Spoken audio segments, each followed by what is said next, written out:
This is Katie with Homeschool Chat. So today we're going to talk about, I wrote it down, um, starting the homeschool year. And the reason that I chose this subject, of course, is because the school year is about ready to start and it's time to plan for it. And we're going to do this in more than one part. I'll kind of go over that at the end. So let's begin. So this is for homeschool parents that want to fully take responsibility of their child's education. So this is probably not for online school kids or co-op homeschool kids, unless you are doing part co-op and part, I guess you'd call it like satellite, or not satellite, just homeschooling just individually. So what we want to do is we want to plan for your homeschool year. And the first thing that you have to do in Washington State is you need to go to the school district and you need to fill out the intent to homeschool paperwork.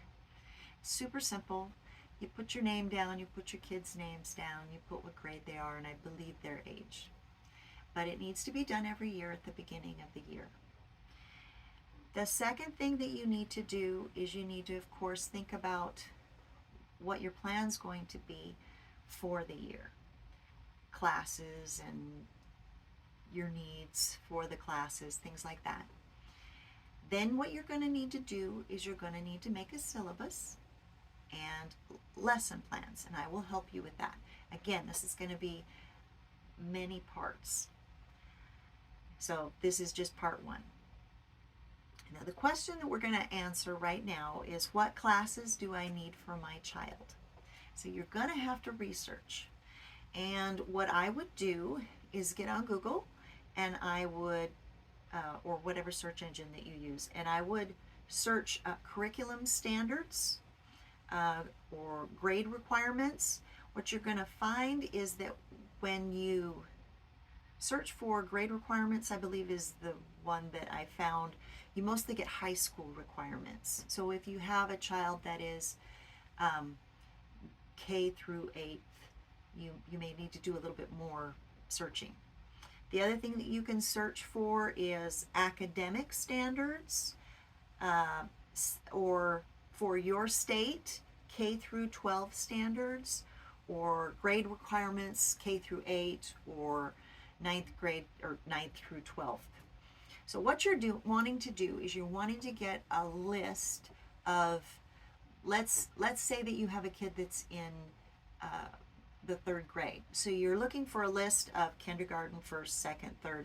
You choose 3rd grade, and then what you're looking for is you're looking for what they're teaching in school that year. And what it is it's kind of a breakdown of development of your child, and also a breakdown of how that state teaches your children throughout their, I guess you'd call it academic career, but throughout kindergarten through high school, so that they don't miss anything, so that there's no big holes in their learning.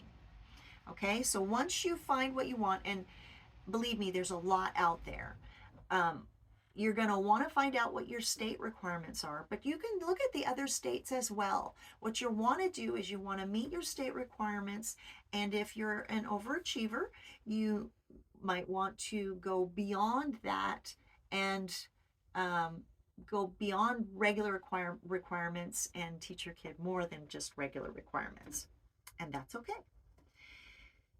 So then what you need to do, once you find that list for the grade that your child is in, you want to look at, you need to decide what classes that you want to teach your child for the year. So let me take a drink here.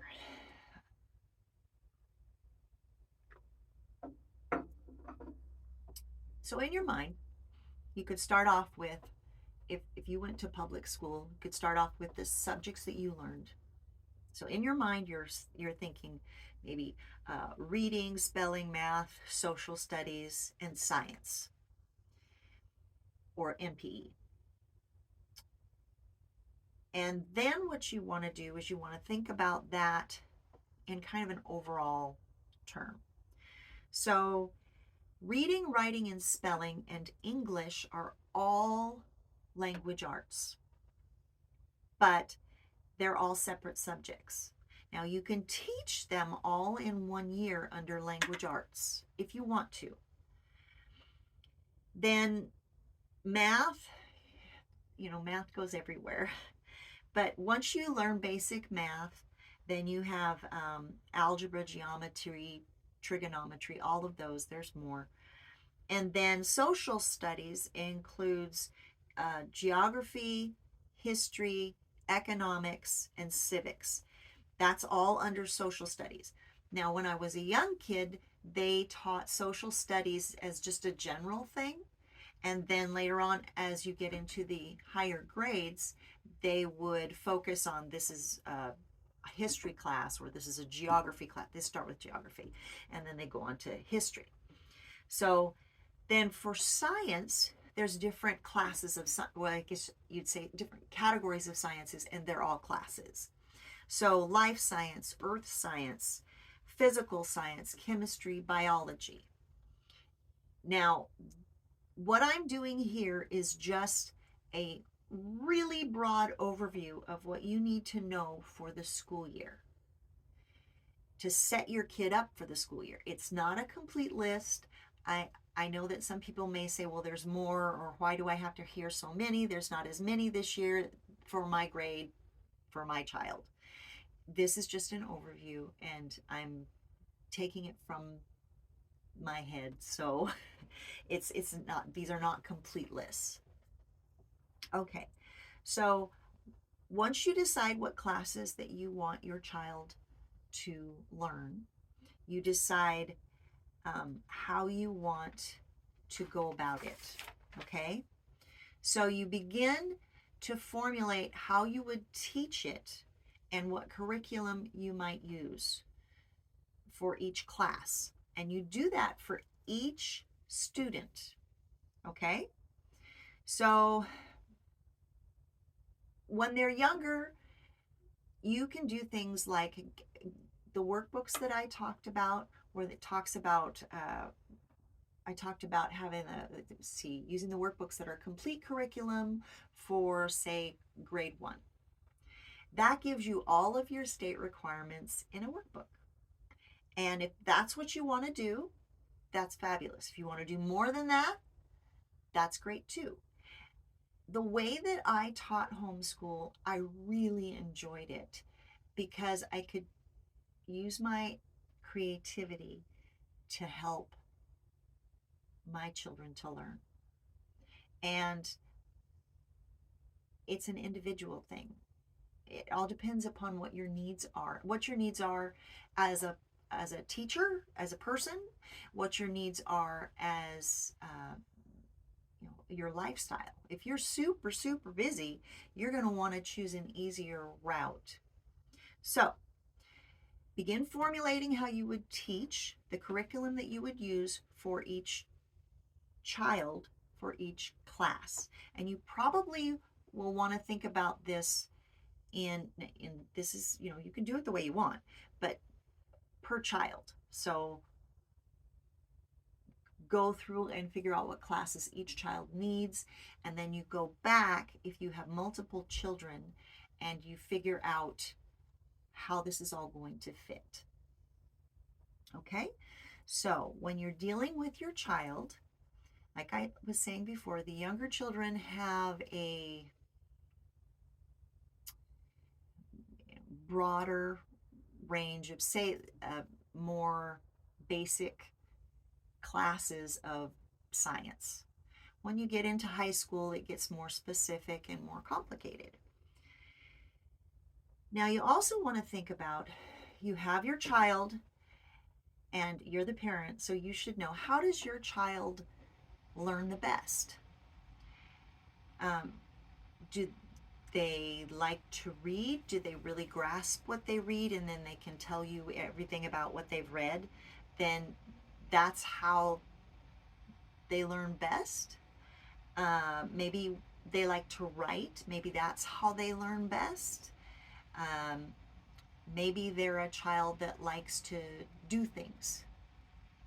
Maybe that's the way that your child learns the best. Maybe they like to watch TV. Maybe they like to, they learn best by hearing. And TV would, like for instance, TV by a video, an educational video. You can go to, say, the National Geographic channel and learn about leopards. Will that child really retain what they're hearing? Or maybe they're hearing and seeing it. That's something that you need to think about for each child.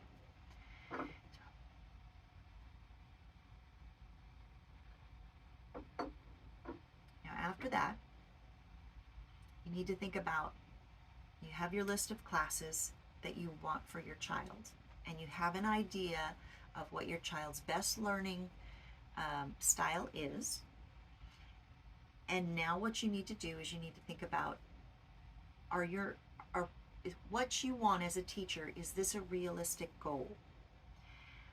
Probably, if your child learns best by video, you're probably not going to want every class to be a video, just because your child will be sitting down watching a video for how many hours a day and not writing or reading. So you have to think about balance as well. Now, the other thing that you need to think about for realistic goals, you need to think about, okay, does my child have too much? If I make a list of all the classes that I want my child to do, is that too much? Or do I need to add more to it? So if you have a list, then it's just fabulous, and you've got all of these wonderful classes. Let's say you have 8 classes. How are you going to achieve that? So that being the case, now you need to think about, as a teacher, how much time do I have? It's going to depend upon your lifestyle. If you're a teacher of your children and you work a part-time job, you're really going to have to figure out, how many hours do I have to spend teaching my children? And same thing with the child. If the child has extracurricular activities, say they're involved in sports, then you have to take that schedule for that child and say, well, this is the bank of time basically that I have to work with. So you need to think of that as well. And so what I suggest that you do, especially if you have multiple children, is to make yourself out a schedule, and just use any kind of paper, lined paper like this, any kind of paper, and just, write down, just as if you were writing a schedule in your calendar. 8 o'clock in the morning, that's when I usually get up, and it usually takes me, I don't know how long to get it takes me a half an hour to get ready in the morning, or an hour to get ready in the morning. I don't want people to talk to me until an hour after I wake up, those kinds of things. Just make a little schedule for yourself of and put things in it, like what I need. I need an hour as a teacher, let's say, before I start teaching. My child goes to karate at 5 o'clock in the evening, and then we're back and we eat supper. So anything after 5 o'clock, I'm sorry, but I can't do it. So then you have this bank of time to work with. So then put in your subjects and how long you think that your child needs to do that subject. The other thing you want to consider is the transition between classes. Depending on how many children that you have, there is a transition between classes. Even if your child's at the table and they're done with spelling, so you slide in a science book and they're still sitting there, you still need to think about, maybe your child needs to get up and walk around and use the restroom and possibly get a snack, and then come back and sit down. And that time needs to be realistic, because if you spend too much time doing those transition things, then you end up losing time and where you could have finished school earlier even. Okay? So think about those things, write down your schedule based upon what your needs as the teacher is. And then just kind of block in where you think these classes might go. Now, the next thing that you need to do is, at this point, you don't want to get on Amazon and order some textbooks. What you want to do is you want to plan to think about what you want for curriculum, which are textbooks, kits, educational videos. Maybe you don't want to do any of that. Maybe you want to do some projects. It's time for you after that to think about what you want to do for each subject for each child. Write it down, but don't set it in stone yet. Okay, just think about it. And then maybe look it over and tweak it a little bit. So you do this for each child. Now, this is part one, because this is, before you begin each year, it's involved. So I'm going to tell you what I'm going to talk about in successive videos. Okay? So in the next few videos, I'm going to have a part 2 to this, and I'm going to talk about classes specifically. So I'm going to talk about teaching a class and the different ways, for instance, the structure of each class. I'm going to talk about how much time you as the teacher want to put into each class. We're going to discuss homeschooling single children versus homeschooling multiple children. And we are going to talk about how long your school days should be. So that would be part 2. Part 3, we're going to go into writing a syllabus. Part 4, we're going to go into writing lesson plans. Then part 5, we're going to talk about learning styles or learning types. So that's, does your child learn best reading, or does your child learn best watching an educational video? That kind of thing. And part 6 is going to be class by class, quick overview examples, and multiple students teacher teaching. So teaching multiple students. Okay? So that's what you have to look forward to. And that's all I have for today. So have a blessed week, and I hope to see you next time.